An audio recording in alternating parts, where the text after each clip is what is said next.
Hello friends, welcome to my channel Bharata dimension.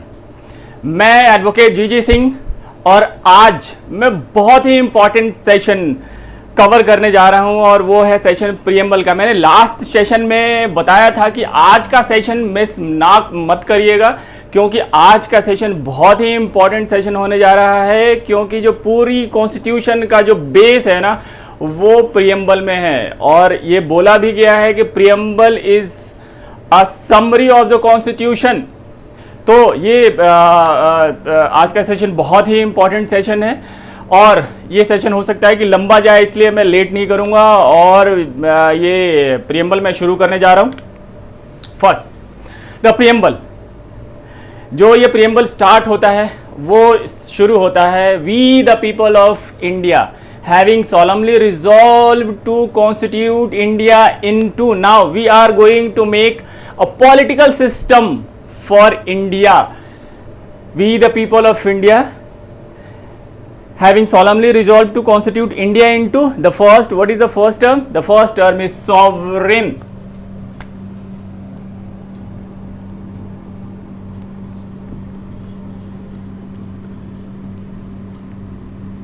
Sovereign. And the second term,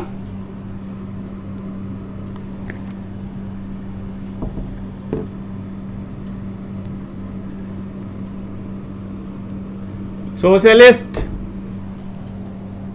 Third term, secular.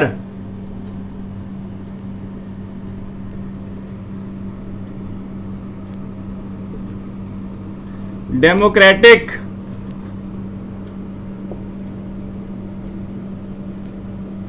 Republic. ये हमारा political system है। ये हमारा जो पॉलिटिकल सिस्टम का जो नेचर होगा वो ये होगा। फर्स्ट नेचर होगा sovereign, socialist, secular, democratic and Republic. Now through this political system हम क्या अचीव करने जा रहे हैं, हमारा ऑब्जेक्टिव क्या है इस पॉलिटिकल सिस्टम से अचीव करने का। जो ऑब्जेक्टिव है वो है the first objective, we the people of India having solemnly resolve to constitute India into sovereign, socialist, secular, democratic, republic and to secure all its citizens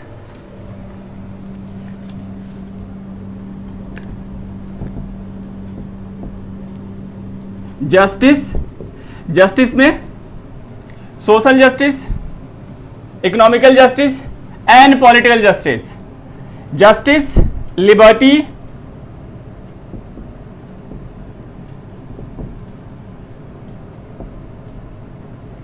equality, fraternity.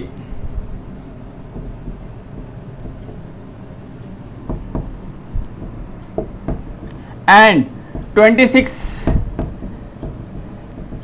नवंबर 1949 इस date को ये constitution हमारा adopt हुआ था। तो ये constitution we the people of India having solemnly resolve to constitute India into and to constitute and secure all its citizen justice, social, economical, political justice, liberty, liberty of thoughts, expression, belief, faith and worship, equality of status and of opportunity, and to promote all of them fraternity, assuring dignity of the individual and unity, integrity of the nation in our constituent assembly. This 26th November 1949 do hereby adopt, enact, give to ourselves this constitution. This is the preamble. तो ये जो preamble है इसको first of all आप याद कर ले, बिल्कुल लर्न कर ले, क्योंकि इसको अगर याद कर लेंगे तो आप में थोड़ी कॉन्फिडेंस आएगा। अब मैं बस एक छोटा सा थोड़ा थोड़ा छोटा टाइम लूँगा कि इस प्रियम्बल को हम आसानी से याद कैसे कर ले। तो याद करने के लिए सबसे पहले जो इम्पॉर्टेंट चीज़ है वो ये है कि ये जो पूरा प्रियम्बल है ये एक लॉजिक के साथ बनाया गया है। तो अगर हम उस लॉजिक को समझ जाए तो प्रियम्बल को हमें याद नहीं करना पड़ेगा, ये हमें खुद ब खुद याद हो जाएगा। तो अब वो खुद ब खुद याद हो जाए और इस प्रियम्बल को बनाने में कौन सी लॉजिक यूज हुआ, अगर हम ये समझ जाए तो हमें इस प्रियम्बल को एक्चुअली में याद करने की जरूरत नहीं पड़ेगी।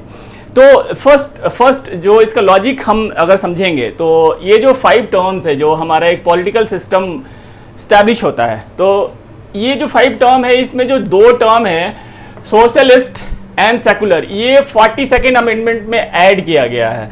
तो थोड़ी देर के लिए अगर हम इसमें लॉजिक अप्लाई करने जा रहे हैं, जो हमारे फाउंडिंग फादर ने एक्चुअल में जो हमारा प्रियम्बल दिया था हम उसको अंडरस्टैंड करते हैं, क्योंकि हमारे जो फाउंडिंग फादर ने जो हमारा प्रियम्बल दिया था वो बिल्कुल लॉजिकल प्रियम्बल है। आपको रियली में उसको याद करने की जरूरत नहीं पड़ेगी, वो अपने आपको लगेगा कि अपने आप मुझे याद हो गया। तो थोड़ी देर के लिए हम ये सोशलिस्ट, ये जो 2 वर्ड दो टर्म है ना, इसको हम थोड़ी देर के लिए बाहर करेंगे, फिर बाद में हम इसे इंक्लूड कर लेंगे, इस लॉजिक में इंक्लूड कर लेंगे। तो first sovereign, democratic and Republic, ये जो टर्म है, सबसे पहले अगर कोई कंट्री बनता है तो जो फर्स्ट एलिमेंट होता है उस कंट्री के लिए वो होता है सॉवरेनिटी, संप्रभुता। अगर वो कंट्री सॉवरेन है तो वो कंट्री को एस्टैब्लिश करने के लिए सॉवरेनिटी फर्स्ट एलिमेंट होता है। उसके बाद जो सेकंड एलिमेंट जो हमारा कंट्री बना था, अब वो जो सॉवरेन कंट्री होगा उसका नेचर क्या होगा, उसके पॉलिटिकल सिस्टम का, उसके गवर्नमेंट का नेचर क्या होगा, वो जो गवर्नमेंट होगी वो कैसी गवर्नमेंट होगी। तो वो जो गवर्नमेंट होगी वो डेमोक्रेटिक गवर्नमेंट होगी। और उसके बाद जो हेड ऑफ स्टेट है, चूंकि गवर्नमेंट, अब second important thing is government and the third important thing is वो जो स्टेट, जो हेड ऑफ स्टेट होंगे वो मोनार्की होंगे या फिर रिपब्लिक होंगे। जो हेड ऑफ स्टेट है, प्रेसिडेंट है, वो उनकी इलेक्शन के थ्रू वो अपॉइंट किए जाएंगे या फिर किसी, जैसे इंग्लैंड में है क्राउन होते हैं वैसे अपॉइंट किए जाएंगे। तो जो थर्ड एलिमेंट है वो है रिपब्लिक, वो इलेक्शन के थ्रू, हमारे यहाँ जो हेड ऑफ स्टेट है वो इलेक्शन के थ्रू अपॉइंट किए जाएंगे। तो ये हमारे पॉलिटिकल सिस्टम का नेचर है। बाद में इन 42nd अमेंडमेंट सोशलिस्ट और ये वर्ड सेकुलर ऐड कर दिया गया, तो आप इसको एज इट इज ऐड कर देंगे। हम इसे बाद में, इस दोनों वर्ड को बाद में हम डिस्कस करेंगे कि ये दोनों वर्ड्स एक्चुअली हमारे प्रियम्बल में इंक्लूड किया गया है, लेकिन फिर भी उसके बाद भी हमने इस चीज़ को, हमारी गवर्नमेंट, उस समय की जो गवर्नमेंट रही उसने इंक्लूड कर लिया। तो आप इन 3 वर्ड्स को पहले याद कर ले, उसके बाद ये इस वर्ड को, और ये बिल्कुल लॉजिकल है, बिल्कुल सीरियल नंबर से आएगा। पहले कंट्री में sovereignty, first primary important thing, second important thing is democracy, democratic government and the third important thing is Republic, हमारा जो हेड ऑफ स्टेट है। अब हमारा तो पॉलिटिकल सिस्टम है, ये तो बन गया। अब इस पॉलिटिकल सिस्टम के बाद हमने जो ऑब्जेक्टिव अचीव करना है वो हमारा ऑब्जेक्टिव अचीव होगा जस्टिस, लिबर्टी, इक्वालिटी, फ्रेटर्निटी। अब इसमें हम जो क्या लॉजिक है, पहले जस्टिस है, पहले जस्टिस। आप इसको आप ऐसे समझे कि एक परिवार में, आप एक परिवार को ही इमेजिन करें, क्योंकि गवर्नमेंट और कंट्री को इमेजिन ना करें, आप एक परिवार को इमेजिन करें। हर एक परिवार में जो फर्स्ट इंपॉर्टेंट थिंग होता है, कभी कभी हम कहते हैं कि इस परिवार में या हमारे परिवार में जस्टिस नहीं है, हमें जस्टिस नहीं मिल रहा है। एक्चुअली जस्टिस जो है सबसे प्राइमरी चीज़ होती है किसी भी चीज़ को, जो ऑब्जेक्टिव होता है, जो फैमिली की ऑब्जेक्टिव, वैसे ही जैसे कंट्री का ऑब्जेक्टिव होता है वैसे फैमिली का ऑब्जेक्टिव होता है, सोसाइटी का ऑब्जेक्टिव होता है कि फर्स्ट हमें जस्टिस मिलना चाहिए, हमें न्याय मिलना चाहिए। अब ये न्याय सबसे पहले आएगा। उस न्याय में भी सबसे पहले कौन सी जस्टिस आएगी? Social justice. क्योंकि सोशल जस्टिस इसलिए पहले आएगा, उसके बाद आएगा इकोनॉमिकल जस्टिस, उसके बाद आएगा पॉलिटिकल जस्टिस।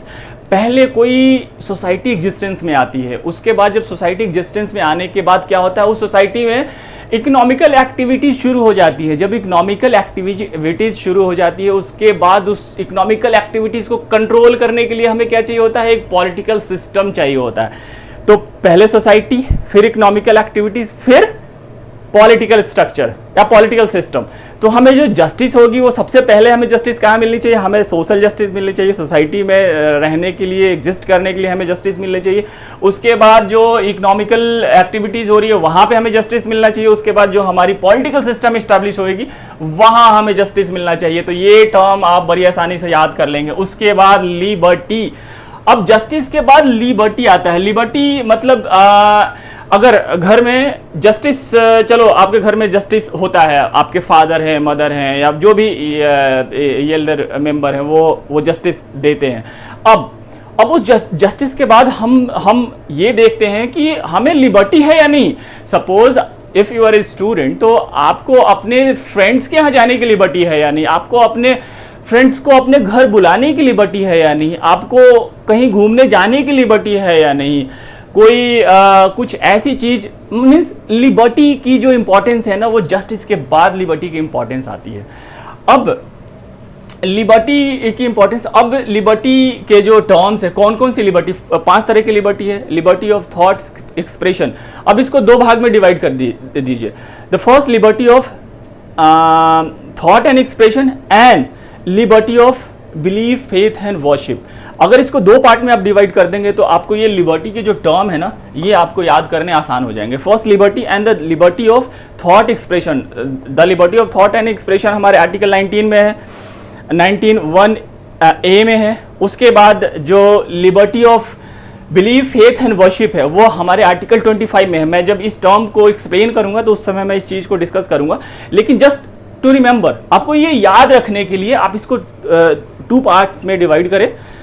फर्स्ट में liberty of thought and expression and second liberty of belief, faith and worship. उसके बाद जो थर्ड टर्म आता है इक्वालिटी, इसको मैं फिर से फैमिली का एग्जांपल लेके ही इसको एक्सप्लेन करूंगा। लिबर्टी तो होगी, हमें घर में क्या क्या हमें लिबर्टी मिला हुआ। अब इसके बाद अगर कोई गर्ल है, कोई लड़की है, तो क्या उसको इक्वालिटी है। इक्वालिटी अब क्या है कि अब हमें जस्टिस भी मिल रहा है, हमें लिबर्टी भी है किसी बहुत सारी चीज़ों की। क्या अब हमारे मेल मेंबर के साथ, क्या हमारे ब्रदर के साथ हमें इक्वालिटी मिल रही है। थर्ड थिंग, तो इसके बाद इक्वालिटी आएगी। अब इक्वालिटी के दो टर्म हैं, equality of status and equality of opportunity. Equality of status मतलब हमें जो स्टेटस मिला हुआ घर में वो बिल्कुल इक्वल मिला हुआ। और उसके बाद equality of opportunity. Equality of opportunity आप ऐसे समझिए कि अगर आप में कैपेबिलिटी है आपके ब्रदर जैसा ही, तो क्या आपको सेम अपॉर्चुनिटी मिल रही है या नहीं मिल रही है। अब यहाँ थोड़ा डिफरेंस है, अगर आप में कैपेबिलिटी नहीं है, आप गर्ल चाइल्ड और कहेंगे कि हमें इक्वल अपॉर्चुनिटी चाहिए, तो ये पॉसिबिलिटी नहीं है, क्योंकि हमारा प्रीएम्बल ही कहता है first you need to be capable to get and grab the resources of the country, not resources of the country but resources of your family. तो उसके लिए आप में अपॉर्चुनिटी तब मिलेगी जब आप में वो कैपेबिलिटी होनी चाहिए। तो status, first equality of status and second the equality of opportunity, ये टर्म आप आराम से याद कर लेंगे। And the third term fraternity. किसी फैमिली में जब ये सारी चीजें मिल रही हैं, जस्टिस, लिबर्टी, इक्वालिटी मिल रही है, तो अब उस फैमिली में कनेक्शन है या नहीं, उस फैमिली में प्रेम है या नहीं, अब वो परिवार है या नहीं, एक परिवार की तरह वो चलता है, यूनिटी है या नहीं, इंटीग्रिटी है या नहीं। तो ये भी बहुत इंपॉर्टेंट होता है। अब ये सारी चीज़ें मिलने के बाद उस परिवार की एकता बहुत इंपॉर्टेंट होती है, तो वो एकता को इंश्योर हम करते हैं फ्रेटर्निटी दिस टर्म से। तो ये कॉन्स्टिट्यूशन जो प्रीएम्बल के जो सारे टर्म्स हैं, ये बड़े आसानी से आप इसे याद कर सकते हैं अगर लॉजिकली याद करेंगे तो। और उसके बाद ये 26 नवंबर, एक्चुअली ये जो 26 नवंबर है, इसके पीछे एक हिस्टोरिकल बैकग्राउंड है। अब मैं प्रीएम्बल को शुरू करूंगा यहाँ से, नीचे बॉटम से। 26 नवंबर, क्योंकि we do hereby adopt, enact, नहीं, ये जो in our constituent assembly This 26 November 1949 do hereby adopt, enact, give to ourselves this constitution। तो हमारा कॉन्स्टिट्यूशन 26 नवंबर को अडॉप्ट और इनैक्ट हुआ था, लेकिन हम रिपब्लिक डे बनाते हैं 26 जनवरी को। क्यों? हमारे कॉन्स्टिट्यूशन में जब ये हम कह रहे हैं कि 26 नवंबर को हमने अडॉप्ट और इनैक्ट किया हुआ है, तो फिर हम रिपब्लिक डे 26 जनवरी को क्यों मनाते हैं। खैर, इसके बारे में मैंने डिस्कस किया हुआ है हिस्टोरिकल बैकग्राउंड में। गवर्नमेंट ऑफ इंडिया एक्ट 1919 से इसकी कहानी शुरू होती है। अगर हम इस डेट को क्लियरिफाई करें, एक्चुअली प्रियम्बल का जो बैकग्राउंड, मैं थोड़ा बैकग्राउंड बताऊंगा, ज़्यादा समय नहीं लूँगा। तो वो बैकग्राउंड शुरू होता है गवर्नमेंट ऑफ इंडिया एक्ट 1919 से। ये एक्ट आफ्टर 10 ईयर्स इसको रिव्यू होना था, और उसको रिव्यू करने के लिए साइमन कमीशन आती है। हमारे यहाँ लाला लाजपत राय को लाठीचार्ज होता है, हम इसका विरोध करते हैं, और इसको ख़त्म करने के लिए मोतीलाल नेहरू को एक मतलब कांग्रेस को रिस्पॉन्सिबिलिटी दी जाती है कि ठीक है आप इस एक्ट को रिव्यू करिए। फिर मोतीलाल नेहरू को उसमें ये रिस्पॉन्सिबिलिटी मिलती है, और उन्होंने अपने 44th अधिवेशन में, कांग्रेस की जो अधिवेशन होती है उसमें अपना रिपोर्ट फाइल करते हैं, और वो एक डेट देते हैं। सुभाष चंद्र बोस उसमें इंटरफेयर करते हैं, और वो जो एक डेट देते हैं कि 31 दिसंबर 1929, ये जो डेट है कि इस डेट तक हमें जो है वो सेल्फ रूल मिल जाना चाहिए, और अगर हमें सेल्फ रूल नहीं मिलेगा तो हम इस डेट के बाद अपना जो डिमांड है सेल्फ रूल का, हम वो कंप्लीट इंडिपेंडेंस में हमारा डिमांड कन्वर्ट हो जाएगा। उसके बाद इस डेट को कुछ नहीं होता है, लाहौर में इनकी अधिवेशन होती है, कुछ नहीं होता है, और उसके बाद हम रावी नदी पे अपना झंडा फहराते हैं, और उसके 26 दिनों के बाद, क्योंकि 31 दिसंबर 1929 को कुछ नहीं होता है, तो उसके 26 डेज के बाद 26 जनवरी 1930 को हम फर्स्ट इंडिपेंडेंस डे मनाते हैं। तो ये जो डेट है फर्स्ट इंडिपेंडेंस डे, अब क्या है, कॉन्स्टिट्यूशन हमारा बन के तैयार हो गया इस डेट को 26, एक्चुअली ये बन के तैयार हो गया था 24 को ही, 24 नवंबर को ये बन के तैयार हो गया। अब कॉन्स्टिट्यूंट असेंबली में ये बात की जाने लगी कि भाई हमें ये पूरा एक्ट जो है वो अभी जल्दी से जल्दी इसको इनेक्ट एंड एडॉप्ट करना है, लेकिन हम इस एक्ट को इनेक्ट एंड एडॉप्ट इसलिए नहीं कर पा रहे थे क्योंकि कुछ लोगों का कहना था कि हमने 26 जनवरी को द 26 जनवरी को हमने पहले इंडिपेंडेंस डे सेलिब्रेट किया था, तो हम भी फिर इसे भी जो एडॉप्ट और इनेक्ट करेंगे वो 26 जनवरी को करेंगे। लेकिन उस समय प्रॉब्लम क्या थी कि डिवीजन हुआ था हमारे कंट्री का, पाकिस्तान इंडिया का, तो सिटीजनशिप की बहुत कंफ्यूजन थी, इलेक्शन कराने थे, इलेक्शन कमीशन की एस्टैब्लिशमेंट की बात चल रही थी, तो उस समय कुछ प्रोविजंस को हमने इस डेट को एडॉप्ट कर लिया, 26 नवंबर को हमने एडॉप्ट कर लिया, और अलॉन्ग विद द प्रियम्बल भी हमने सेम डे को इनेक्ट एंड एडॉप्ट कर लिया था। तो इसलिए हमारे कॉन्स्टिट्यूशन में ये जो डेट है वो 26 नवंबर ये डेट आता है। क्लियर? अब कॉन्स्टिट्यूशन के बारे में कुछ बेसिक बातें कर ले, प्रियम्बल के बारे में कुछ बेसिक बातें कर ले। बहुत सारे हमारे थिंकर्स हैं, उन्होंने बोला कि preamble is a mirror image of the constitution. अब मैं, और अगर वो लोग कह रहे हैं कि preamble is the mirror image, मतलब कि जो कॉन्स्टिट्यूशन के जितने भी प्रोविजंस हैं वो कहीं ना कहीं इस प्रियम्बल में वो रिफ्लेक्ट होता है। आगे हम जब ये सारे टर्म को जब डिस्कस करेंगे तो हम ये देखेंगे कि सचमुच ये मिरर इमेज है भी या नहीं है, उसको डिस्कस करेंगे। कुछ थिंकर्स इसको कहते हैं कि preamble is a summary of the constitution, the same thing in different words. कुछ थिंकर्स कहते हैं कि preamble is the identity card. अब आइडेंटिटी कार्ड ये एक बड़ा इंपॉर्टेंट टर्म है जो कि थिंकर्स ने इसको प्रियम्बल के लिए प्रेस्क्राइब किया। एक्चुअली जो आइडेंटिटी कार्ड होती है वो हमेशा जब कोई पर्सन एग्जिस्टेंस में आता है उसके बाद उसकी आइडेंटिटी कार्ड बनती है। तो ये जो प्रियम्बल है ये भी जो बना था ना, जब कॉन्स्टिट्यूशन पूरा बन के तैयार हो गया था तब ये प्रियम्बल जो है 17 अक्टूबर 1949 को ये मूव होता है कॉन्स्टिट्यूएंट असेंबली में।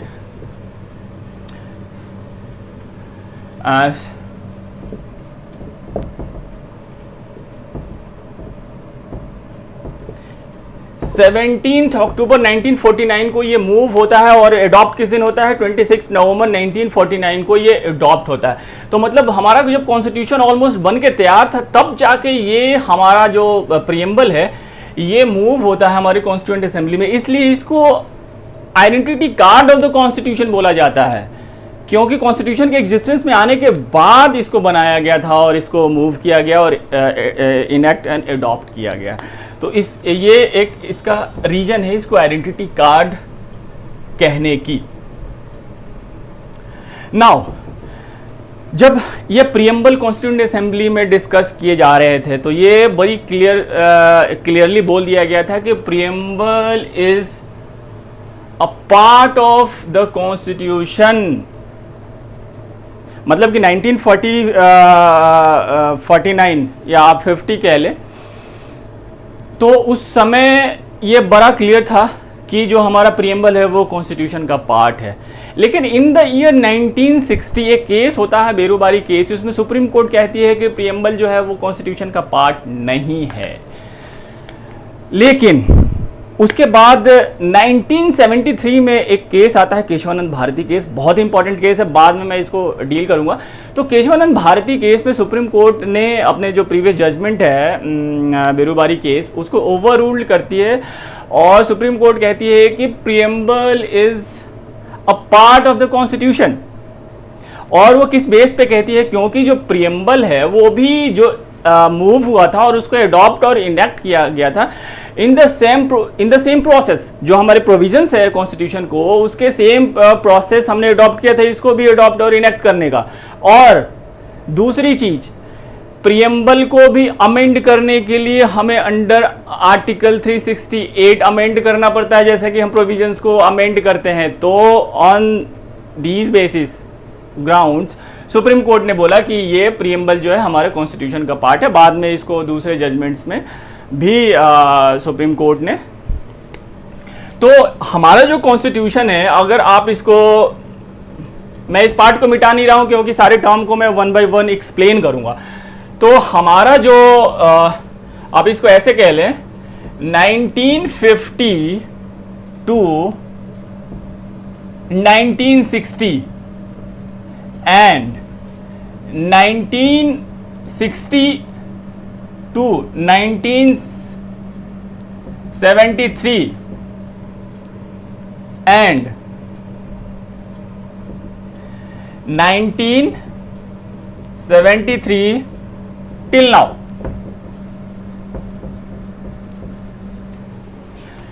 इसमें हमारा जो कॉन्स्टिट्यूशन है ड्यूरिंग दिस पीरियड 50 टू 60 ये कॉन्स्टिट्यूशन का पार्ट है preamble. But in this period 60 to 73 इसमें हमारा कॉन्स्टिट्यूशन पार्ट नहीं है कॉन्स्टिट्यूशन का, लेकिन 73 के बाद टिल नाउ अभी तक ये कॉन्स्टिट्यूशन का पार्ट है। तो आप इसको 3 पीरियड में डिवाइड कर सकते हैं, first period, second period and third period. इस पीरियड में पार्ट है, इस पीरियड में पार्ट नहीं है और इस पीरियड में फिर से पार्ट है।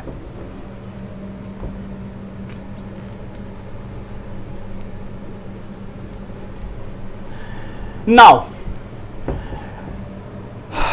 अब इसके जितने भी टर्म्स हैं अब उसको वन बाय वन हम डिस्कस करते हैं, जितने भी हमारे प्रीएम्बल में जितने भी टर्म हैं और ये टर्म एक्सप्लेन करते हैं और देखते हैं कि ये हमारे प्रोविजंस जो कॉन्स्टिट्यूशन के प्रोविजंस है उससे ये मैच करता है या नहीं, और इस एक्चुअली में उसका समरी है भी या नहीं है, उसका मिरर इमेज है भी या नहीं है।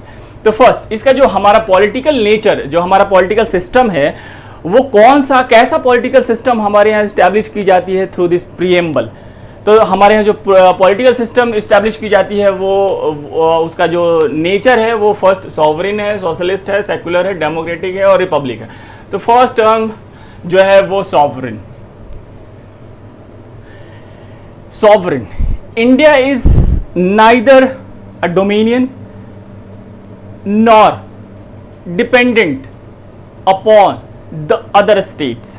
इसका मतलब कि हम ना ही डोमिनियन है किसी के और ना ही हम किसी दूसरी कंट्री पे डिपेंडेंट हैं, हम इंडिपेंडेंट है और हम डोमिनियन भी नहीं है। मैं डोमिनियन वर्ड ये जो टर्म है इसलिए यूज कर रहा हूं कि कुछ कंट्रीज ऐसी हैं जो इंडिपेंडेंट तो हो गई हैं लेकिन वो आज भी डोमिनियन है, जैसे कनाडा और ऑस्ट्रेलिया, वो आज भी डोमिनियन है। जब हमारा एक्ट 1947 आया था, इंडिपेंडेंस एक्ट, उसमें हमें भी बोला गया था कि आप डोमिनियन रहिए, लेकिन हमारे कॉन्स्टिट्यूएंट असेंबली ने इस चीज को रिजेक्ट कर दिया था और हम डोमिनियन हमने हमने डोमिनियन एक्सेप्ट नहीं किया था ब्रिटेन का, लेकिन ऑस्ट्रेलिया और कनाडा आज भी डोमिनियन है। उनका जो हेड ऑफ स्टेट है वो आज भी गवर्नर जनरल होते हैं, और वो they are representative of crown of Britain. England के वो क्राउन के रिप्रेजेंटेटिव होते हैं वहाँ पे।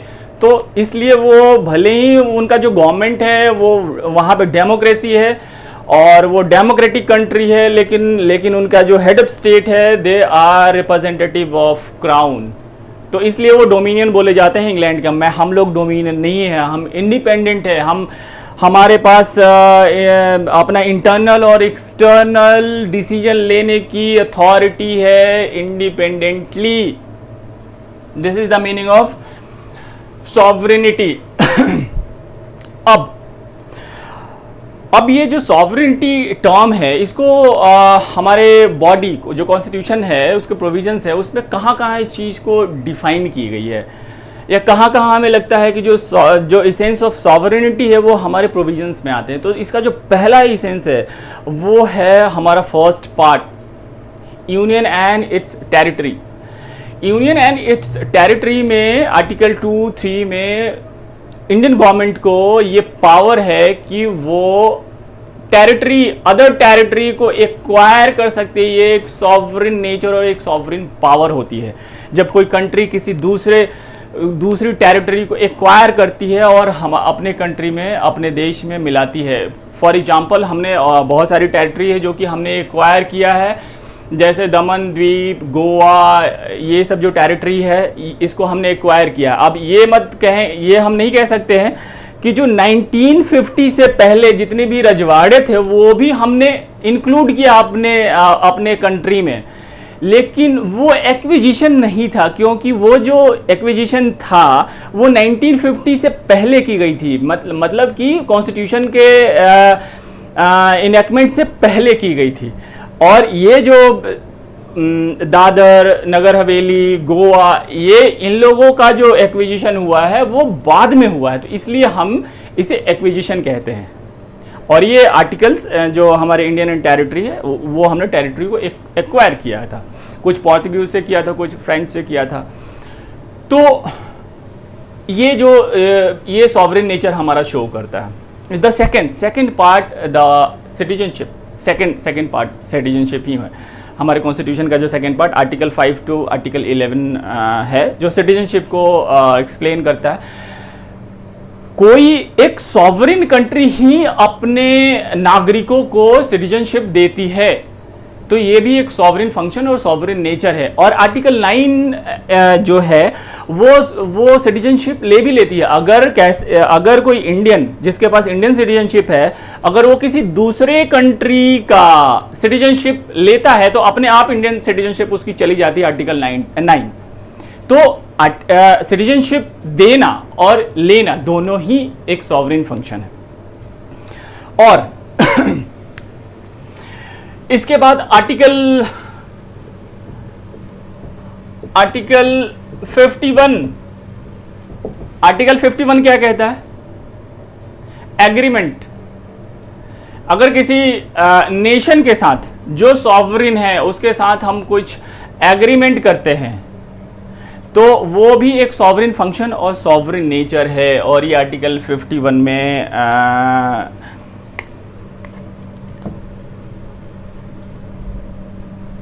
बताया गया है। तो ये जो हमारे sovereign nature and sovereign function है उस चीज को हमने समझ लिया। अब द सेकेंड टर्म सोशलिस्ट, ये टर्म 42nd, ये टर्म हमारे ओरिजिनल कॉन्स्टिट्यूशन में नहीं था। हमारे जो फाउंडिंग फादर ने जो कॉन्स्टिट्यूशन बनाया था उसमें ये टर्म नहीं था, सोशलिस्ट। इसका मतलब ये नहीं कि हम सोशलिस्ट नहीं थे। ये अमेंडमेंट 42nd अमेंडमेंट और इस टर्म के इंक्लूड होने के बाद हम सोशलिस्ट कंट्री बने। नो माय फ्रेंड, नो, हम पहले से सोशलिस्ट थे। अब जब हम पहले से सोशलिस्ट थे तो हमारे फाउंडिंग फादर ने इस टर्म को हमारे प्रीएम्बल में इंक्लूड क्यों नहीं किया? ऑफ कोर्स ये क्वेश्चन अराइज होता है कि हमारे फाउंडिंग फादर ने इस टर्म को हमारे प्रीएम्बल में इंक्लूड क्यों नहीं किया? हमारे फाउंडिंग फादर ने इस टर्म को इसलिए इंक्लूड नहीं किया क्योंकि उस समय जो डेफिनेशन ऑफ सोशलिस्ट है वो जो डेराइव हो रही थी वो हो रही थी फ्रॉम रशिया, चाइना, जो कम्युनिस्ट कंट्री है, जो अपने आप को सोशलिस्ट कह रहे थे, वहाँ से वो डिराइव हो रही थी। तो हमारे फाउंडिंग फादर ने इसलिए इसको इंक्लूड नहीं किया ताकि लोगों में या दूसरे कंट्री में, नेशन में ये कंफ्यूजन ना क्रिएट हो जाए कि इंडिया एक कोई कम्युनिस्ट कंट्री है। इंडिया एक कम्युनिस्ट कंट्री नहीं है, हम यहाँ कम्युनिज्म नहीं लाने वाले थे, क्योंकि हमारा जो सोशलिज्म था वो उनके वो सोशलिज्म से बिल्कुल डिफरेंट हमारा सोशलिज्म था। इसकी वजह से इस टर्म को यूज नहीं किया गया। अब इस टर्म को जब यूज नहीं किया गया तो हम ये कैसे कह सकते हैं कि हम जो हैं वो सोशलिज्म थे? हमारे यहाँ सोशलिज्म को अडॉप्ट किया गया था प्रोविजंस में ही नहीं, हमारे प्रीएम्बल में सोशलिस्ट की डेफिनेशन है। अब इस सोशलिज्म की डेफिनेशन कहाँ है? उस सोशलिज्म की डेफिनेशन यहाँ पे है, equality of status end of opportunity. अब ये जो डेफिनेशन है वो हमारे जो कम्युनिस्ट कंट्री है, रशिया, चाइना और दूसरे जो कम्युनिस्ट कंट्री है, उससे ये डिफरेंट कैसे है? खैर, अब रशिया तो डेमोक्रेटिक कंट्री हो गया, अब वहाँ पे सोशलिज्म नहीं है, लेकिन अब जो हमारा सोशलिज्म है वो उनके सोशलिज्म से डिफरेंट कैसे है? वो डिफरेंट ऐसे है क्योंकि यहाँ जो हमने टर्म यूज किया है equality of opportunity, equality of opportunity and equal distribution of resources, both are different thing my friend, both are different thing। equal distribution of resources, वहां पे आपकी कैपेबिलिटी को देखा नहीं जाता है। जस्ट स्टेट क्या है, वो सबको इक्वली डिस्ट्रीब्यूट करेगी जो उसके रिसोर्सेज है, और वो पूरी रिसोर्सेज स्टेट के पास होता है और वो डिस्ट्रीब्यूट करती है। इंडिया में ऐसा कोई नहीं है कि स्टेट डिस्ट्रीब्यूट करेगी, सबके पास अपनी प्रॉपर्टी रखने की राइट है। कम्युनिज्म में, कम्युनिस्ट कंट्री में उनके पास अपनी प्रॉपर्टी रखने की राइट नहीं होती, वो सारी प्रॉपर्टी स्टेट को बिलोंग करती है। और हमारे यहाँ जो भी रिसोर्सेज है वो उसको अवेल करने की, उसको यूज करने की इक्वल अपॉर्चुनिटी है। अगर आप में कैपेबिलिटी है, आप में वो लेवल है, तो आपको सबको, जिनके पास एक मिनिमम क्राइटेरिया है, अगर वो उसको फुलफिल करते हैं तो उसके बाद सबको इक्वल अपॉर्चुनिटी मिल जाती है उसको ग्रैब करने की। तो ये डिफरेंस है जो बाहर की सोशलिज्म है और हमारी जो सोशलिज्म है। तो हमारा जो डेफिनेशन ऑफ सोशलिज्म है वो प्रीएम्बल में ही दिया गया था, लेकिन फिर भी इस टर्म को हमने बाद में यूज किया। 42nd अमेंडमेंट में हम इसको हमने इंक्लूड किया, क्योंकि उस समय वो उस गवर्नमेंट की अपनी कुछ कंस्ट्रेंट नहीं होगी, कुछ वो नेशनल बैंक्स को नेशनलाइज करना था, उसके बारे में हम बाद में डिस्कस करेंगे। तो अब जो प्रोविजंस हैं ये सिर्फ हमारे प्रीएम्बल में ही इसकी डेफिनेशन नहीं दी गई है। हमारे जो प्रोविजंस है, अगर हम पूरे कॉन्स्टिट्यूशन से प्रोविजंस को देखें तो उसमें बहुत सारे प्रोविजंस हैं जो कि ये शो करता है कि सोशलिज्म जो है, जो कॉन्सेप्ट ऑफ सोशलिज्म है, वो हमने अडॉप्ट किया हुआ है। अब वो प्रोविजंस कौन कौन से हैं? जो पहला प्रोविजन है वो article 14, equality before law. Equality before law means this is the concept of socialism. Article 15, article 16, article 15 no discrimination on ground of caste, religion, race, वो उसमें स्टेट डिस्क्रिमिनेट नहीं कर सकता है। Article 16 equal opportunity in public employment, equal opportunity, equality of status and opportunity, the same thing is given in article 16, equality of opportunity. उसके बाद article 17 evolution of untouchability, article 18 evolution of status या title.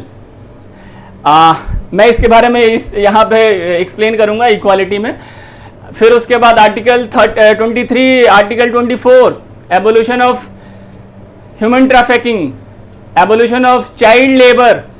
तो हमारे यहाँ और भी provisions है, जैसे आर्टिकल 46, आर्टिकल 47, आर्टिकल 48, आर्टिकल 49।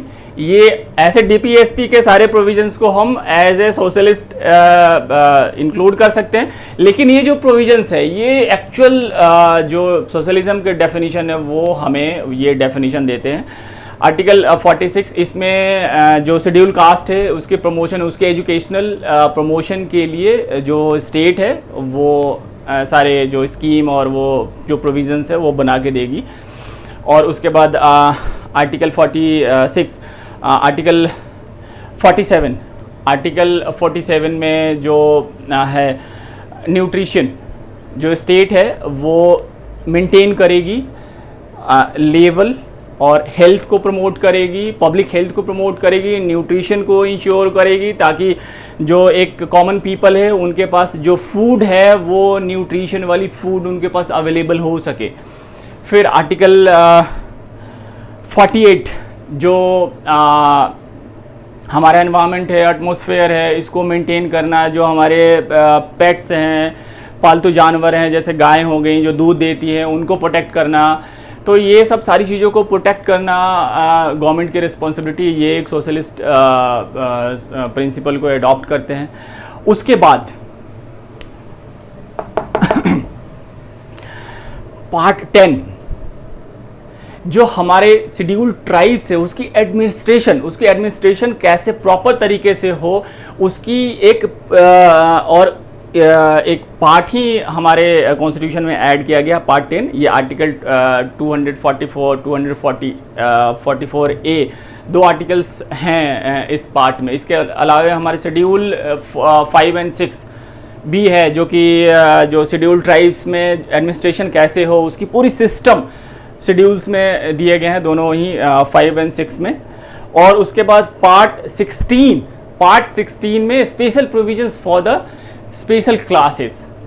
इसमें ये आर्टिकल 330 से लेके 342 तक इसमें आर्टिकल्स है। इसमें शेड्यूल कास्ट से रिलेटेड जो भी है सारी चीज़ें उसमें इंक्लूड की गई। तो ये सारे सोशलिस्ट प्रिंसिपल को ही तो कॉन्स्टिट्यूशन में हम इंक्लूड कर रहे हैं। तो ये सारे प्रोविजंस है जो कि हम ये शो करता है कि we are a socialist country. उसके बाद द सेकेंड टर्म सेकुलर, ये भी टर्म साथ में इंक्लूड किया गया था 42nd अमेंडमेंट के बाद। खैर सेकुलर जो टर्म है इस पे ऑलरेडी मैं पहले के क्लासेस में डिस्कस कर चुका हूं, लेकिन फिर भी मैं फिर से इस चीज़ को डिस्कस करता हूं। सेकुलर हमने 42nd अमेंडमेंट में इंक्लूड किया है। इसका मतलब ये नहीं कि 42nd अमेंडमेंट से पहले हम सेकुलर नहीं थे, 42nd अमेंडमेंट से भी पहले हम सेकुलर थे। और वो जो सेकुलरिज्म का डेफिनेशन है वो हमारे प्रियम्बल में भी दिया गया है। वो हमारे प्रियम्बल में कहाँ दिया गया है? Liberty of thought expression, belief, faith and worship. इसको मैंने जो डिवाइड किया था आपको liberty of thought expression and liberty of belief, faith and worship. जो liberty of belief, faith and worship है वो क्या है? वो डेफिनेशन ऑफ सेकुलरिज्म ही तो है।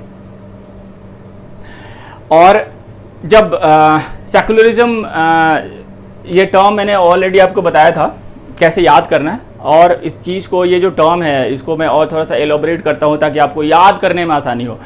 Liberty of belief, faith and worship, अगर मैं इसको एनालाइज करूं तो बचपन में क्या होता है, सबसे पहले हमारे अंदर में एक बिलीफ किसी चीज़ को लेकर, वो हमारे पेरेंट्स को लेकर, हमारी सोसाइटी को लेकर हमारे अंदर में एक बिलीफ डेवलप होता है, और उस बिलीफ के बेस पे हमारे अंदर फेथ डेवलप होता है। मतलब फर्स्ट बिलीफ देन फेथ, और जब वो फेथ स्ट्रांग होने लग जाता है तो फिर वो कन्वर्ट हो जाता है वर्शिप में, वो कन्वर्ट हो जाता है प्रैक्टिस में, वो कन्वर्ट हो जाता है। तो प्रैक्टिस में कन्वर्ट हो जाता है। उसके बाद वो जो एक पर्टिकुलर ऑर्गेनाइजेशन, अगर किसी ऑर्गेनाइजेशन के हम पार्ट हैं तो उस ऑर्गेनाइजेशन के थ्रू जैसे उनकी डायरेक्शन होती है हम उसको प्रैक्टिस करना शुरू कर देते हैं। तो ये सेकुलरिज्म है। मतलब ऐसा नहीं है और कि सिर्फ कॉन्स्टिट्यूशन प्रियम्बल में इसकी डेफिनेशन दी गई है, इसके प्रोविजंस, सेकुलरिज्म जो हमारा ये जो नेचर है, हमारा पॉलिटिकल सिस्टम का नेचर है वो सेकुलर है प्रोविजंस के अकॉर्डिंगली।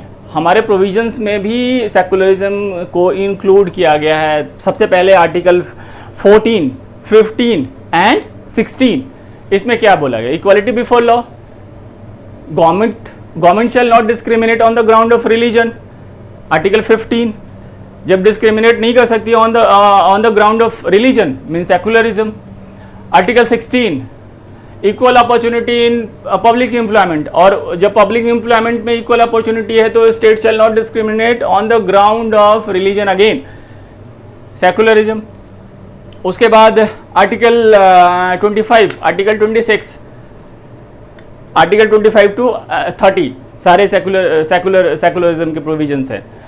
उसके बाद article 44 uniform civil code, uniform civil code ये भी एक सेकुलरिज्म है कि जो हमारे जितने भी लोग हैं इंडियन हैं सब पे इक्वल लॉ अप्लीकेबल होगा, किसी एक पर्टिकुलर ग्रुप के लिए एक डिफरेंट लॉ और दूसरे ग्रुप के लिए डिफरेंट लॉ अप्लीकेबल नहीं होगा, ये भी एक सेकुलरिज्म का प्रोविजन है। और उसके बाद जो सेकुलरिज्म का जो नेक्स्ट प्रोविजन है वो है इलेक्शन। इलेक्शन में सबको फ्रेंचाइजी, यूनिवर्सल फ्रेंचाइजी दी गई है, सबके पास वोटिंग राइट है, चाहे वो किसी भी रिलीजन से हो, किसी भी कास्ट से हो। लेकिन अगर हम सेकुलरिज्म की बात कर रहे हैं तो रिलीजियस ग्राउंड पे कोई प्रोहिबिशन नहीं है, सबको इक्वल राइट है, तो वहाँ भी हमने सेकुलरिज्म के प्रोविजन को इंक्लूड किया हुआ है। तो अब आप देख सकते हैं कि इस सेकुलर टर्म को इंक्लूड करने की कोई ज़रूरत थी या नहीं थी, मुझे तो नहीं लगता, लेकिन अब गवर्नमेंट ने इस चीज़ को इंक्लूड कर दिया हमारे प्रीएम्बल में। खैर, अब the next term is democracy, democratic. जो हमारा पॉलिटिकल सिस्टम है वो एक डेमोक्रेटिक पॉलिटिकल सिस्टम है। और जो डेमोक्रेसी की जो शॉर्टेस्ट डेफिनेशन है वो है government of the people, by the people, for the people. Shortest definition of democracy है। अब डेमोक्रेसी को 2 पार्ट में डिवाइड करते हैं, direct democracy, indirect democracy. Direct democracy normally वैसे कंट्री में होता है जहां के जो लोग हैं वो काफ़ी एजुकेटेड होते हैं। तो इस डायरेक्ट डेमोक्रेसी, जैसे स्विट्जरलैंड में, तो डायरेक्ट डेमोक्रेसी में क्या होता है कि वहां पे रिप्रेजेंटेटिव तो होते हैं लोगों के, वो पार्लियामेंट में जाते हैं और वो कानून बनाते हैं, लेकिन कानून बनाने से पहले उस कानून को पब्लिक को भेजा जाता है और पब्लिक का ओपिनियन लिया जाता है रिगार्डिंग द लॉ, और उस ओपिनियन को फिर उस ओपिनियन पे डिस्कशन होती है पार्लियामेंट में, और फिर उस लॉ को पास किया जाता है, और पास करने से पहले भी वो पब्लिक को भेजा जाता है। तो वो एक डायरेक्ट डेमोक्रेसी होती है जहां की जो पब्लिक है वो उनका डायरेक्ट पार्टिसिपेशन होता है। इनडायरेक्ट डेमोक्रेसी में क्या है कि हम अपने रिप्रेजेंटेटिव को इलेक्ट करते हैं और पार्लियामेंट भेजते हैं कानून बनाने के लिए, और वो जो हमारे रिप्रेजेंटेटिव है वो फिर वो कानून बनाते हैं, उनकी जो विजडम होती है उसके अकॉर्डिंगली वो कानून बनाते हैं। और अगर हमें उनकी विजडम पे डाउट है तो हम अगेन जब दूसरी इलेक्शन होगी तो फिर हम वो अपने रिप्रेजेंटेटिव को चेंज कर देंगे। तो ये जो डेमोक्रेसी है ये इनडायरेक्ट डेमोक्रेसी है। दुनिया में ज़्यादा इनडायरेक्ट डेमोक्रेसी ही है, डायरेक्ट डेमोक्रेसी बहुत कम देशों में है। तो 2 तरह की डेमोक्रेसी होती है। अब ये इसके जो डेमोक्रेसी से रिलेटेड जो हमारे प्रोविजंस है कॉन्स्टिट्यूशन में, तो डेमोक्रेसी को लेके हमारे जो प्रोविजंस है वो बहुत सारे प्रोविजंस है। आर्टिकल 152 से लेके आर्टिकल 52 से लेके आर्टिकल 151, नॉट 151, हाँ 151 मीन्स स्टेट जो है 151 आर्टिकल 52 से तो अपना यूनियन एंड जो सेंट्रल गवर्नमेंट हो जाती है वही आ जाती है। उसके बाद फिर स्टेट आती है, उस प्रेसिडेंट, यूनियन में प्रेसिडेंट हो गया, स्टेट में गवर्नर हो गया, प्रेसिडेंट हो गया, सेंट्रल गवर्नमेंट हो गई, पार्लियामेंट हो गया, यूनियन जुडिशरी हो गई, फिर स्टेट्स में चले जाते हैं तो वहाँ की जो असेंबली हो गई वो हो गई, फिर स्टेट की जुडिशरी हो गई, फिर गवर्नर साहब हो गए। तो ये सब सारे ये एक डेमोक्रेसी का ही पार्ट है। तो इसके लिए तो बहुत प्रोविजंस हैं। जो हमारे कॉन्स्टिट्यूशन का आधा पार्ट है जो डेमोक्रेसी के प्रोविजंस को ही रिफ्लेक्ट करता है। उसके बाद Republic. First I will discuss the difference between Republic and democracy. बहुत स्टूडेंट जो होते हैं वो कंफ्यूज रहते हैं इस चीज़ को लेके कि डेमोक्रेसी और रिपब्लिक तो सेम है। नो माय फ्रेंड, सेम नहीं है। जो डेमोक्रेसी है और जो रिपब्लिक है वो दोनों ही अलग है। जो डेमोक्रेसी है, ये गवर्नमेंट इस in this democracy election of government होता है, इलेक्शन ऑफ गवर्नमेंट होता है। और जो रिपब्लिक होता है, रिपब्लिक का जो मीनिंग ऑफ रिपब्लिक, इसमें election for head of state होता है। तो यहाँ पे गवर्नमेंट और यहाँ हेड ऑफ स्टेट, यहाँ गवर्नमेंट की अगर बात करें तो प्राइम मिनिस्टर और हमारे जो काउंसिल ऑफ मिनिस्टर्स होते हैं, तो वो सारे इलेक्टेड होते हैं। तो वो जो है वो डेमोक्रेसी के पार्ट होते हैं, उसमें और भी मेंबर ऑफ पार्लियामेंट्स और दूसरे होते हैं। लेकिन डेमोक्रेसी की जब हम बात करें तो वो इलेक्शन ऑफ गवर्नमेंट होता है और रिपब्लिक में election of head of state होता है। हेड ऑफ स्टेट हमारे कौन से? प्रेसिडेंट साहब हैं। तो वो हमारा जो कंट्री है वो हम रिपब्लिक हैं इसलिए क्योंकि जो हमारे हेड ऑफ स्टेट्स हैं ही इज़ इलेक्टेड। लेकिन सेम अगर आप इंग्लैंड जाते हैं तो इंग्लैंड एक डेमोक्रेटिक कंट्री है, लेकिन वो एक रिपब्लिक कंट्री नहीं है, क्योंकि जो उसके हेड ऑफ स्टेट हैं वो इलेक्टेड नहीं है, वो एक इलेक्टेड बॉडी नहीं है। उनकी जो ऑफिस है वो open for public common people नहीं है। इंडिया में जो office of president is open for a common people, जो हमारे सबके लिए ओपन है, कोई भी प्रेसिडेंट बन सकता है।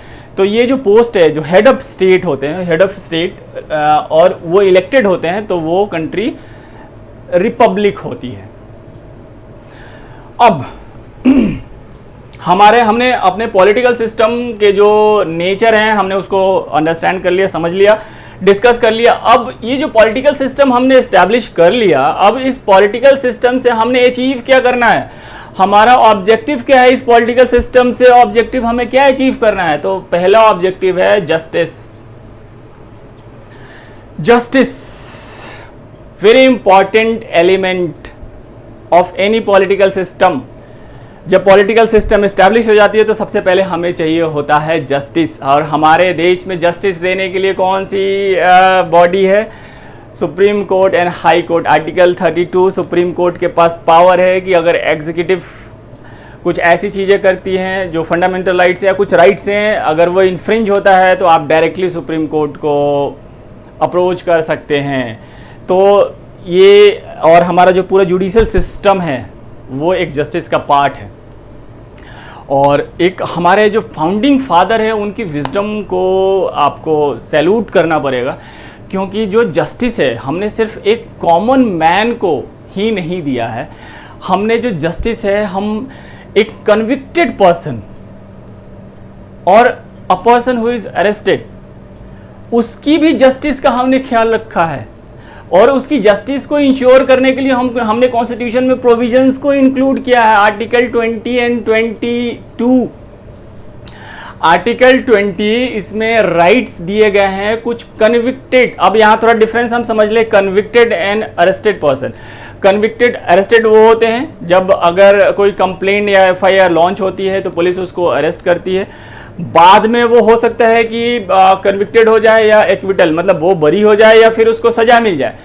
तो ये अगर वो कॉग्निजेबल ऑफेंस करता है तो फिर विदाउट कंप्लेंट पुलिस उसको अरेस्ट कर सकती है। तो वो हुआ एक अरेस्ट। जब पुलिस उसको अरेस्ट करती है तो उसके पास भी कुछ राइट्स हैं, जो राइट्स आर्टिकल 22 में दिया गया है कि जब कोई पर्सन अरेस्ट होता है तो उसके पास क्या क्या राइट्स हैं। और जब कोई बंदा कन्विक्ट हो जाता है उसके क्या क्या राइट्स हैं वो आर्टिकल 20 में एक्सप्लेन किया गया है। मतलब कि जस्ट सी जो हमारे फाउंडिंग फादर हैं उनकी विजडम को आप देखें तो उन्होंने जस्टिस को कितना एलोबरेट तरीके से हमारे कॉन्स्टिट्यूशन में इंक्लूड किया है। Fundamental of course supreme court, high court के पास जो रिट जुरिस्डिक्शन होती है आर्टिकल 2 to 6 में होती है, सुप्रीम कोर्ट के पास 32 में होती है। इसके अलावा भी और भी जस्टिस इंश्योर करने के लिए हमारे फाउंडिंग फादर ने ये प्रोविजंस भी इंक्लूड किए हैं। खैर फिर जस्टिस जो है वो 3 पार्ट्स में डिवाइड होते हैं। कौन कौन सी justice? Social, economical and political justice. अब सोशल जस्टिस जो है, हमारा जो सोशल जस्टिस है वो कैसे इंश्योर होता है? सोशल जस्टिस हमारा इंश्योर होता है जो प्रोविजंस हमारे कॉन्स्टिट्यूशन में डाले गए हैं सोशल जस्टिस को इंश्योर करने के लिए। तो of course article 14 equality before law, पहला जो आर्टिकल है वो इस चीज़ के लिए आता है ताकि जो सोशल जस्टिस है उसको इंश्योर किया जाए। उसके बाद article 17, 18 provision of untouchability and provision of title. Actually जब हम आर्टिकल 17 और 18 को हमेशा साथ में पढ़ना चाहिए, क्योंकि जो आर्टिकल 17 है उसमें जो हमारे फाउंडिंग फादर ने जो काम किया है वो ये कि जो सप्रेस्ड ग्रुप है उसको ऊपर लाने की कोशिश किया है थ्रू आर्टिकल 17, और थ्रू आर्टिकल 18 उन्होंने क्या किया है, जो बहुत ऊपर हैं उसको नीचे लाने की कोशिश किया ताकि एक इक्विलिब्रियम मेंटेन की जा सके, दो ग्रुप्स में, दो क्लासेस के बीच में इक्विलिब्रियम मेंटेन किया जा सके। एक तो अनटचेबिलिटी उन्होंने हटाया और दूसरा उन्होंने आर्टिकल 18 में कहते हैं कि एबोल्यूशन ऑफ टाइटल। अगर कोई महाराजा है, राजा है, युवराज है, कुछ ऐसा टाइटल लेके, वजीर है, कोई टाइटल लेके बैठा हुआ है, तो उस टाइटल को इन्होंने एबॉलिश कर दिया। नहीं भाई, आप आओ नीचे और ये आएंगे ऊपर और दोनों को इक्वल प्लेटफॉर्म प्रोवाइड किया जाएगा। तो ये दोनों आर्टिकल को हमेशा साथ में पढ़े। फिर article 23 and 24 abolition of human trafficking and child labour, ये दोनों भी आर्टिकल दोनों साथ में पढ़े जाते हैं। और खैर डीपीएसपी में तो गवर्नमेंट को बहुत सारी डायरेक्शंस दी गई हैं ताकि वो जो सोशल जस्टिस है उसको इंश्योर कर सके। वो एनफोर्सेबल नहीं है लेकिन फिर भी direction in the form of direction है गवर्नमेंट को दी गई है ताकि वो हमारी सोशल जस्टिस को इंश्योर कर सके, गवर्नमेंट उस सोशल जस्टिस को इंश्योर कर सके। उसके बाद जो प्रोविजंस है ऑफ कोर्स पार्ट 10 में हम ट्राइबल्स की बात करते हैं, शेड्यूल्ड ट्राइब्स की बात करते हैं। उसमें स्पेशल प्रोविजंस दिए गए हैं, शेड्यूल्स भी हैं 5, 6। लेकिन उसको इंश्योर जस्टिस कैसे हम इंश्योर करें, तो जस्टिस इंश्योर करने के लिए हमें जाना पड़ेगा आर्टिकल 338। वहाँ पे नेशनल कमीशन की फॉर्मेशन हुई है और नेशनल कमीशन, और वहाँ पे नेशनल कमीशन फॉर ट्राइब्स ही नहीं है, national commission for schedule caste है। अभी 2016 में national commission for backward class भी इस्टेब्लिश हो गई है। तो ये just to ensure justice, social justice ensure करने के लिए नेशनल कमीशन की फॉर्मेशन होती है। तो इन सब प्रोविजंस में हम देखेंगे कि सोशल जस्टिस कैसे इंश्योर किया जाता है। अब इसके बाद जो जस्टिस का जो सेकेंड टर्म है वो है हमारा इकोनॉमिकल जस्टिस। तो हमारा इकोनॉमिकल जस्टिस कैसे इंश्योर होता है, हमारे कॉन्स्टिट्यूशन के कौन से प्रोविजंस पार्ट से जो है वो हमारा इकोनॉमिकल जस्टिस इंश्योर होता है। सबसे पहला जो आर्टिकल होता है वो article 19(1)(g), freedom of trade, commerce and profession. तो ये हमारे फंडामेंटल राइट हैं, प्लीज़ रिमेंबर। और इसके बाद जो इंश्योर की जाती है हमारी जस्टिस, इकोनॉमिकल जस्टिस, वो है आर्टिकल 19 को आप इसके साथ भी पढ़ सकते हैं। आर्टिकल 301, वहाँ भी राइट्स दी गई हैं, फ्रीडम्स दी गई हैं। एक्चुअली पूरा पार्ट ही वहाँ पे डाला गया है। पार्ट 13 आर्टिकल 301 से शुरू होकर 307 तक जाता है, उसमें फ्रीडम्स दी गई हैं, हमारे ट्रेड एंड कॉमर्स के फ्रीडम्स दी गई हैं। तो आर्टिकल 19(1)(g) और उसको दोनों को साथ में पढ़े तो आसानी होगा, दोनों को अंडरस्टैंड और दोनों के बीच में रिलेशन इस्टेब्लिश करने में आसानी होगी। उसके बाद हमारे डीपीएसपी में भी बहुत सारे प्रोविजंस हैं, जैसे डीपीएसपी में जो प्रोविजंस है आर्टिकल 38, वहाँ पे बोला गया है कि जो इनइक्वालिटी है इनकम में उसको मिनिमाइज करेगी गवर्नमेंट को ये डायरेक्शन दिया गया। फिर आर्टिकल 39 में भी ये इंश्योर किया गया, गवर्नमेंट को ये डायरेक्शन दी गई है कि जो डिस्ट्रीब्यूशन है, जो वेल्थ का डिस्ट्रीब्यूशन है, वो इक्वलिटी वो इक्वली हो सके अमंग द सिटीजन। और उसके बाद और भी बहुत सारी चीज़ें आर्टिकल 39 में और भी बहुत सारी चीज़ें इंक्लूड करी गई, लेकिन वो रिलेटेड टू हमारा इकोनॉमिकल जस्टिस ही है। उसके बाद आर्टिकल आप 41 को भी ले लें या आर्टिकल हाँ या आर्टिकल 41 को ले ले, वहाँ राइट टू वर्क है, गवर्नमेंट को डायरेक्शन है। ये हमारे हमें राइट्स नहीं है, ये डायरेक्शन है, डायरेक्शन है गवर्नमेंट को कि आप सब लोगों को काम जो वर्क है ना वो प्रोवाइड कराएंगे, मतलब बेरोजगारी ख़त्म करेंगे। और इसके लिए गवर्नमेंट ने बहुत सारी स्कीम्स, हमेशा जो भी गवर्नमेंट होती है वो कोई ना कोई स्कीम्स लेके आते हैं, जैसे स्वरोजगार योजना, मनरेगा, ये बहुत सारी स्कीम्स है जो कि गवर्नमेंट लेके आती रहती है। फिर उसके बाद आर्टिकल 43 में जो वेजेस, लिविंग वेजेस की बात की गई है, डायरेक्शन दिया गया है गवर्नमेंट को कि इंश्योर करेंगे आप लिविंग वेजेस, जो वर्कर्स हैं उनकी लिविंग वेजेस को आप इंश्योर करेंगे। मिनिमम वेजेस एक्ट भी इसके लिए गवर्नमेंट ने पास किया हुआ है। तो ये जो सारी ये डायरेक्शंस हैं इंश्योर करने के लिए, हमारी इकोनॉमिकल जस्टिस को इंश्योर करने के लिए। उसके बाद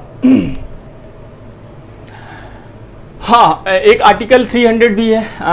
इन आर्टिकल 300 हमें राइट टू प्रॉपर्टी है। पहले ये फंडामेंटल राइट था, लेकिन बाद में उसको इन 44th अमेंडमेंट इसको कॉन्स्टिट्यूशनल राइट बना दिया गया। आर्टिकल 300A में उसको इंक्लूड किया गया हमारे कॉन्स्टिट्यूशन में। उसके बाद जस्टिस, लास्ट कौन सी जस्टिस? Political justice. अब पॉलिटिकल जस्टिस हम कैसे इंश्योर करेंगे? पॉलिटिकल जस्टिस हम इंश्योर करते हैं थ्रू इलेक्शन। हमारे यहाँ यूनिवर्सल फ्रेंचाइजी है, इलेक्शन कमीशन है, इलेक्शन कंडक्ट कराने के लिए सबको राइट है इलेक्शन में वोट देने के लिए। 18 ईयर्स मिनिमम रिक्वायरमेंट चाहिए। उसके बाद सबके पास राइट है, चाहे वो किसी भी रेस, कास्ट, रिलीजन का हो, सबके पास इक्वल वोटिंग राइट है। तो वो हमारा एक पॉलिटिकल जस्टिस इंश्योर करता है। तो हमने अब जस्टिस कंप्लीट कर लिया है। Second term liberty of thought, expression and liberty of believe, faith and worship. Liberty को हमने 2 पार्ट में डिवाइड किया और मैं इसको डिस्कस भी करूंगा 2 पार्ट में। तो first part, liberty of thought and expression. अब अगर मैं कहता हूं कि जो जितने भी हमारे एक्सप्रेशन आते हैं वो बिकॉज ऑफ थॉट्स आते हैं, तो उसकी तो हमें लिबर्टी है। लेकिन सारे एक्सप्रेशन बिकॉज ऑफ थॉट्स नहीं आते। कुछ एक्सप्रेशन ऐसे भी होते हैं जो कि बिना थॉट्स के आते हैं। अब वो बताइए कौन से ऐसे हमारे एक्सप्रेशंस हैं जो बिना थॉट्स के आते हैं? वो जो एक्सप्रेशंस है जो बिना थॉट्स के आते हैं वो है एक्सप्रेशन ऑफ इमोशन।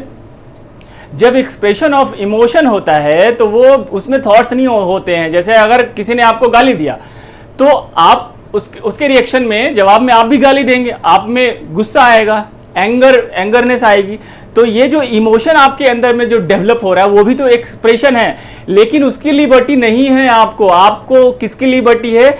उसकी लिबर्टी है जो एक्सप्रेशन थॉट से आते हैं, उसकी लिबर्टी है। जो एक्सप्रेशन इमोशन से आती है उसकी लिबर्टी नहीं है। जैसे अगर मान लिया कि आप किसी के साथ प्रेम में हैं और उस प्रेम में होने की वजह से, उस इमोशन में होने की वजह से आपने कुछ ऐसी एक्टिविटीज कर ली, कुछ ऐसी हरकत कर लिया जो कि आपको नहीं करना चाहिए था। आप बोलेंगे कि मुझे तो लिबर्टी ऑफ एक्सप्रेशन है। नो माय फ्रेंड, इसकी लिबर्टी नहीं है आपको। बी क्लियर, आपके पास जो लिबर्टी है वो है एक्सप्रेशन जो थॉट से आते हैं, थॉट्स एंड एक्सप्रेशन, उसकी लिबर्टी है।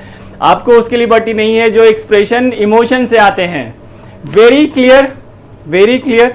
अब ये जो थॉट एंड एक्सप्रेशन है ये फंडामेंटल राइट आर्टिकल 19(1)(a) में इंक्लूड किया गया है, जिसमें कि हमें फ्रीडम ऑफ एक्सप्रेशन भी मिलता है। तो इसके लिए जो प्रोविजन है वो ये प्रोविजन है। And now second provision, liberty of believe, faith and worship. I will equate, मैं इसको कंपेयर करूंगा दिस टर्म को, liberty of believe, faith and worship को आर्टिकल 25 से, क्योंकि मैं पहले भी बता चुका हूं कि ये जो आर्टिकल है वो सेकुलरिज्म को डिफाइन करता है। Liberty of belief, faith and worship. और आर्टिकल 25 भी सेकुलरिज्म की डेफिनेशन देता है। अब दोनों में क्या सिमिलैरिटीज हैं आर्टिकल 25 में और ये जो टर्म यूज किया गया है, इन दोनों liberty of belief, faith and worship में क्या सिमिलैरिटीज हैं? तो फर्स्ट हम देखते हैं कि आर्टिकल 25 कहता क्या। आर्टिकल 25 हमें फ्रीडम देता है, freedom of conscience and to profess, practice and to propagate a religion. ये डेफिनेशन है आर्टिकल 25 का। अब हम देखते हैं कि ये जो जितने भी टर्म यूज किए गए हैं इसमें आर्टिकल 25 में, क्या वो सिमिलर हैं दिस टर्म के liberty of belief, faith and worship? Similarities हैं। अगर हम कहते हैं फ्रीडम ऑफ कॉन्शियंस, कॉन्शियंस क्या है? कॉन्शियंस एक फील्ड है जहां की बिलीफ एंड फेथ जर्मिनेट हो सकते हैं। तो कॉन्शियंस अगर रहेगा तब उसमें बिलीफ एंड फेथ जर्मिनेट होता है। उसके बाद हमें क्या फ्रीडम दिया गया है? Freedom of profess. Freedom of profess means to have believe and faith in any religion.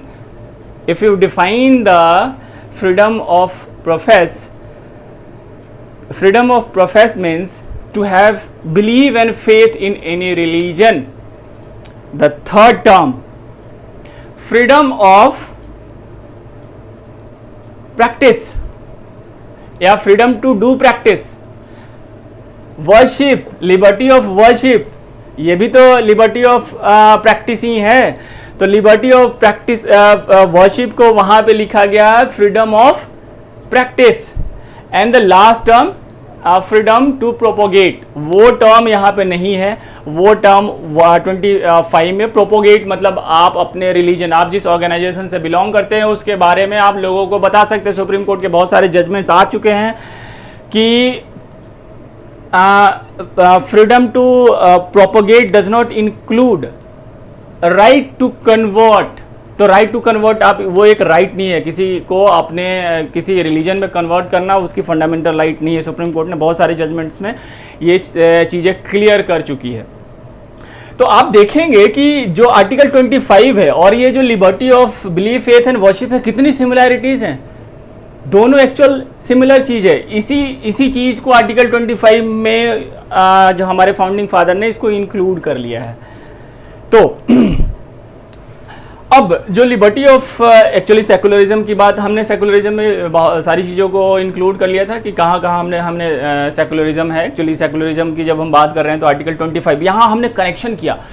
मैंने आज शुरू में ही इंट्रोडक्शन क्लास में मैंने बोला था कि मैं जो डिस्कशन करूंगा उसमें मैं पूरी कोशिश करूंगा कनेक्शन इस्टेब्लिश करने की, एक मैट्रिक्स बनाने की। जितने भी प्रोविजंस हैं, जितने भी आर्टिकल्स हैं, उनके बीच में एक ऐसी मैट्रिक्स बना ले कि जब आप एक चीज़ को पकड़े तो दूसरा चीज़ भी अपने आप पकड़ में आ जाए, आप दूसरे प्रोविजंस के साथ उसको रिलेट कर सके, ताकि आपको बहुत लंबे समय तक इस चीज़ को रिटेन करें, आपको याद रहे।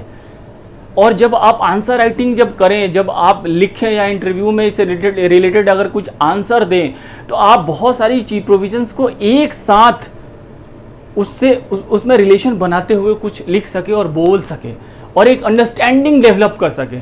तो ये एक बहुत ज़रूरी है। मैं पूरी कोशिश कर रहा हूँ कि जो कनेक्शन है ना, आगे में भी जो जितनी भी क्लासेस, जितने भी सेशन में लूँगा, उसमें मैं पूरी कोशिश करूंगा कि जो प्रोविजंस है, जो पूरी कॉन्स्टिट्यूशन के प्रोविजंस है, वो प्रोविजंस को मैं दूसरे प्रोविजंस के साथ रिलेट करूं, एक मैट्रिक्स बनाऊं। पढ़ने में मज़ा आएगा। अभी तक लोग कहते हैं यार कॉन्स्टिट्यूशन, पॉलिटी ये बहुत डिफिकल्ट सब्जेक्ट है। मैं बताता हूँ ये बहुत ही आसान सब्जेक्ट है, बहुत आसान सब्जेक्ट है।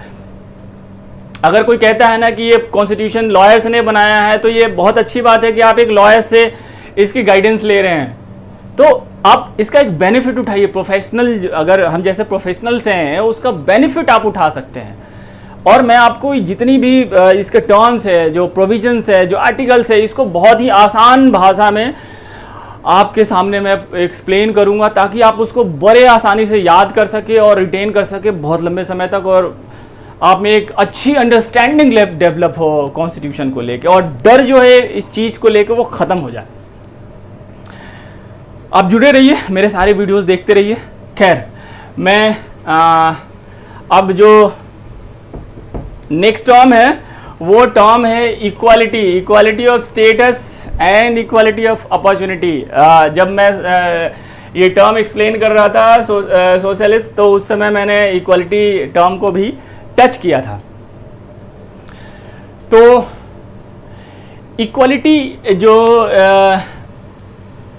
स्टेटस और इसकी अपॉर्चुनिटी मैंने ऑलरेडी एक्सप्लेन कर दिया कि इक्वालिटी ऑफ अपॉर्चुनिटी क्या होती है, और distribution of resources, equal distribution of resources क्या होती हैं, वो ऑलरेडी मैंने एक्सप्लेन कर दिया था।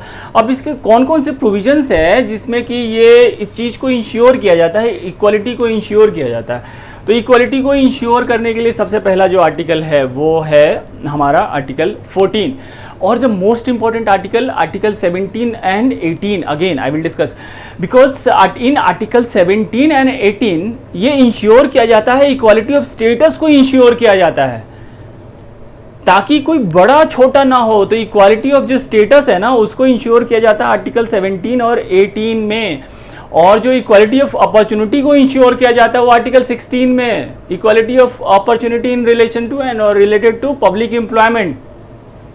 और इसके अलावे भी बहुत और दूसरे प्रोविजंस में भी इक्वालिटी को इंश्योर किया जाता है।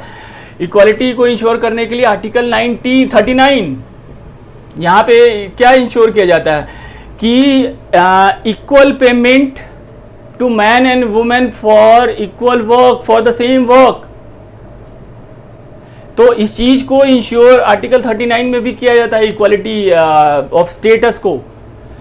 और हाँ, इसमें सुप्रीम कोर्ट्स के बहुत सारे जजमेंट्स हैं कि इस चीज़ को कंफ्यूज ना हो। नॉर्मली होता क्या है कि अगर मैं बोलता हूँ कि equal payment for the same work, तो अगर कोई सीनियर है और कोई जूनियर है, और अगर कोई मेल पर्सन है सीनियर और कोई फीमेल पर्सन है जूनियर या ट्रेनी है, तो ऑफ कोर्स दोनों की जो वर्क है, वर्क प्रोफाइल वो सेम हो सकते हैं, लेकिन जो उनके जो नॉलेज है, उनकी जो पोस्ट है वो डिफरेंट है। तो सुप्रीम कोर्ट ने बोला है कि सेम वर्क मतलब ये नहीं कि अगर वो जो सीनियर है वो भी सेम काम कर रहा है, जो जूनियर है वो भी सेम काम कर रहा है, तो वहाँ पे इक्वालिटी की जो ये प्रिंसिपल है वो एप्लीकेबल नहीं होता है।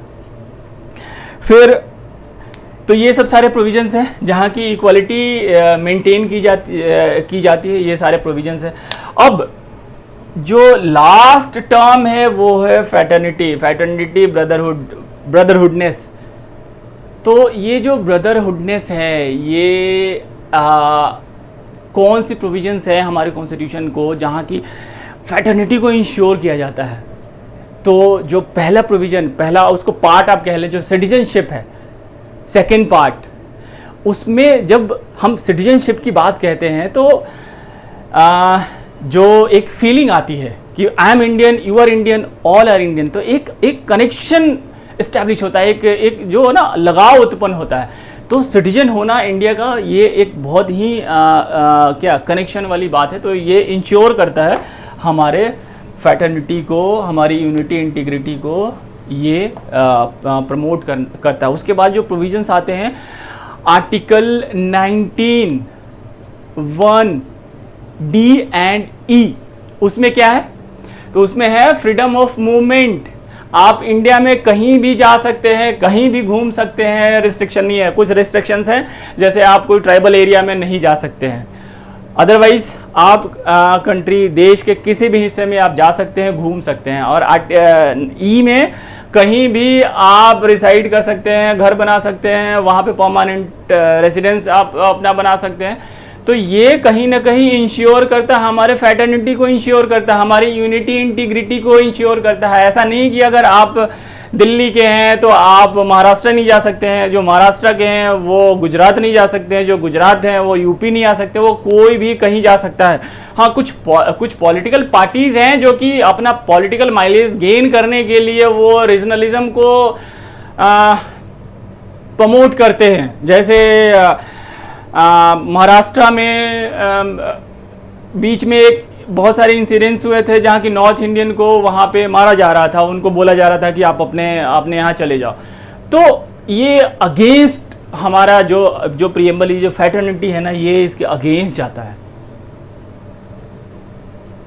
तो ये जो प्रोविजंस हैं, इससे इंश्योर हम करते हैं फ्रेटर्निटी को। और ये जितने भी टर्म्स हैं,